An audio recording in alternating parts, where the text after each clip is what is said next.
வீரனோட போய் மோதலாம், அப்பாவி மக்களும் குழந்தைகள் மீதும் போடுறான், கொடூர நெஞ்சம் கொண்டவர்.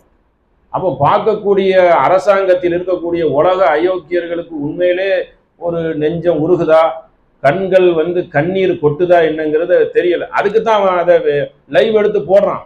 சின்ன குழந்தைங்களை பேசுறது விளம்பரப்படுத்துறதுக்காக போடுவான். அப்படியாவது உங்க கல் நெஞ்சம் உருகட்டும், உங்களுடைய மனசு உருகி அப்படியாவது இந்த அப்பாவி மக்களுக்கு ஒரு நல்ல நிலைமை வந்துடட்டும், சந்தோஷமா வாழட்டும்.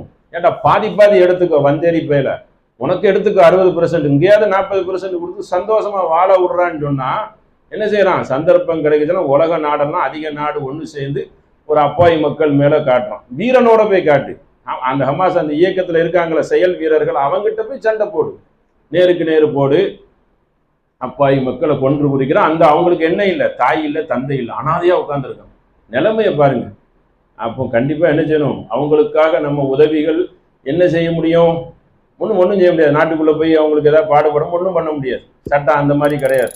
துவா மட்டும்தான் நம் கையில் இருக்கு ஆயுதமாக. அதையே ஒரு ஆயுதமாக கையேந்தி என்ன செய்யணும்? அந்த மக்களுக்காக அதிகமாக கேளுங்கள். அவர்கள் ஒரு சுதந்திர பறவையாக வாழும் வரை நம்ம அவங்களுக்காக அதிக பிரார்த்தனையை செய்யணும் என்று சொல்லி என்னுடைய உரையை ஆரம்பம் செய்கிறேன். நம்ம கடந்த தினங்களில் என்ன பார்த்தோம் என்றால், இந்த சூனியத்தையும் கண் திஷ்டியையும் பார்த்தோம். அதற்கு பிறகு இப்போ நம்ம இணை வைப்பை பார்க்க இருக்கிறோம். இந்த ரெண்டுமே இணை வைப்பில் கொண்டு போய் விட்டுரும் என்பதில் என்ன இல்லை, எல் முனையளவும் சந்தேகம் கிடையாது. அப்போ அந்த இணை வைப்பு என்பது மக்கள் மத்தியில் எப்படி புகுறது என்று கேட்டால், ரெண்டு அடிப்படையில் அது உள்ள நுழைஞ்சிருது. இணை வைப்பு முதல் எப்படின்னு கேட்டனா, அனுதாப அடிப்படையில். இப்போ ஒரு பெரியவர் இருக்காரு, சிறியவனா இருந்து அவன் காலில் விழுந்துட்டான்னு வச்சுக்கிறீங்களேன், அதான் இணை வைப்பு. கொஞ்ச நாள்ல வணங்க ஆரம்பிச்சிருவான். செத்து போனதுக்கு அப்புறம் போட்டாவை போட்டுருவான். இதுல யாருமே விதிவிலக்கு கிடையாது. அதாவது அல்லாஹ் காப்பாற்றிய நம்மை தவிர, இந்த மூமின்களை தவிர எவ்வளவு முஸ்லீம்களே பல பேர் தற்கால போய் நிற்கிறாங்க. ஏன்?